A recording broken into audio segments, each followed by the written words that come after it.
So we've talked about conservation of energy as an idea. Now let's see how we're going to use that idea in practice. So again, how do we work conservation of energy problems?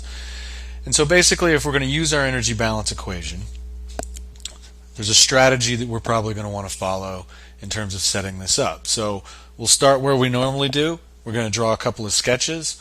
We need to show what the initial configuration looks like. We need to show what the final configuration looks like. Sometimes these may be two different pictures. Sometimes they may be sort of showing both the initial and final instance within a single picture. It doesn't matter. The important thing is we just want to go ahead and get that pictorial representation out there so we can take advantage of it. So what we're going to do is we're going to next identify which forms of energy we need to keep track of. And so there's a series of questions that we're going to ask, and the first two are, is the object moving? Does the object move up and down? So is the object moving is going to tell us whether or not we need to keep track of the kinetic energy. So if the answer is yes, we're going to keep track of kinetic energy. If the answer is no, we're not going to worry about it. Does the object move up or down? Does it change heights? Is going to tell us whether or not we need to keep track of the gravitational potential energy of the object. Now, of course, we can have multiple objects in our system. So we're going to get to ask these questions for each object. So we could have, if we've got 3 pieces in our system, let's say, we'll need to ask, is object 1 moving? Is object 2 moving? Is object 3 moving? Is object 1 changing heights? Is object 2 changing heights? Is object 3 changing heights? So we'll ask each of these first 2 questions for each piece in our system that we're keeping track of. And then again, there may be springs. And so we want to keep track of the elastic potential energy that's being stored in springs. So does the object compress or stretch a spring? If the answer is yes, then again we'll include some elastic potential energy term. So once we've figured out what forms of energy we're going to keep track of, well, now we'll know what potential energies there are, and so we want to identify where those potential energies equal 0. And we'll often do this by literally drawing it onto our pictures. So again, we're going to use those pictures to help us keep track of what's going on. So this is back to our discussion of energy is really a bookkeeping system, and so we're going to use that picture to help us keep track.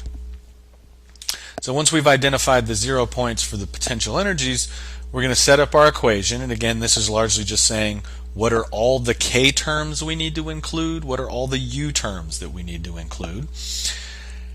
And then we'll go through and determine what each of those are so that we know what to plug in for all our K's and U's in the equation given what our choices are for the 0 points for any potential energies. That last term within the equation, that work done by non-conservative forces, then we're going to come back and think about that. So we'll probably draw a free body diagram just to be clear about what non-conservative forces there are that are acting on our system. And then we'll use that to think about and potentially calculate out what the work done by non-conservative forces are, so we know what to plug into that term. And then again, once we've got all that information, we can plug all that in and we're left with a single equation with a single unknown, and we'll go solve for what that unknown is. Alright, so this is the process that we're going to go through. So just as a basic example, let's take a problem like this. So you're standing on top of a building, it's 10 meters above the ground. You throw a ball, we're told what the mass of the ball is, horizontally off the roof with an initial speed of 12 meters per second. What's the speed of the ball at the instant it hits the ground? Now, so we're going to start with our two pictures, and again here you'll notice that what I've really done is drawn both the initial and final configuration basically into a single picture. That's fine. Right? I've labeled what the height of the building is. Again, it's critical that I recognize that as the ball, I'm really interested in the instant right before it hits the ground, so there's clearly a final velocity vector for the ball.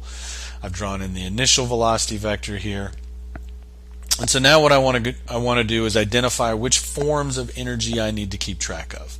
So I've only got a single object, so I only need to worry about one kinetic and one gravitational potential energy. And so I'll go through my questions. So does the ball move, yes or no? And the answer is clearly yes, so I'm going to keep track of a kinetic energy. Does it change heights? Again, the answer is clearly yes, so I'm going to keep track of a gravitational potential energy. Are there any springs that are stretched or compressed in the problem, where there obviously aren't any springs at all here, so I don't need to worry about an elastic potential energy.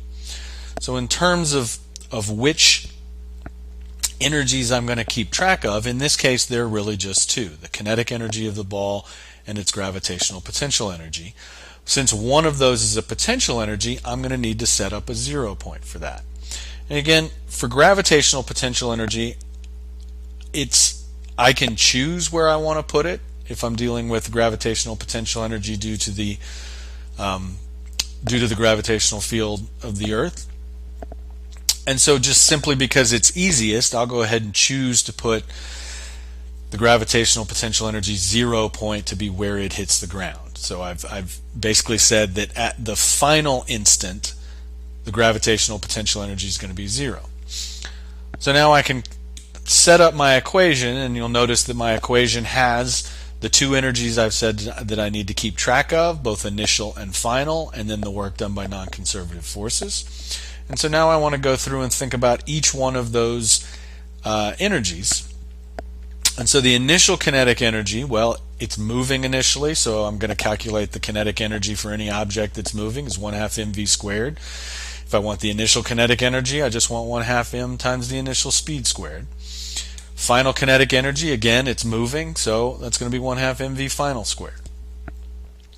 For the initial gravitational potential energy, I'm above my 0 point, a height h. I'm a height h above my 0 point, so I'm going to need a positive out in front, and then I will calculate this as mgh.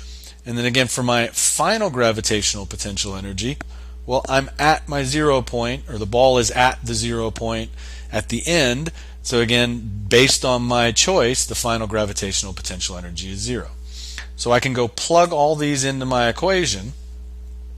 And so before I worry about that work done by non-conservative forces term, I've got 1/2 mv initial squared plus mgh, that's my initial energy of my system, plus the work done by non-conservative forces equals 1/2 mv final squared plus 0. So that's the final energy of my system.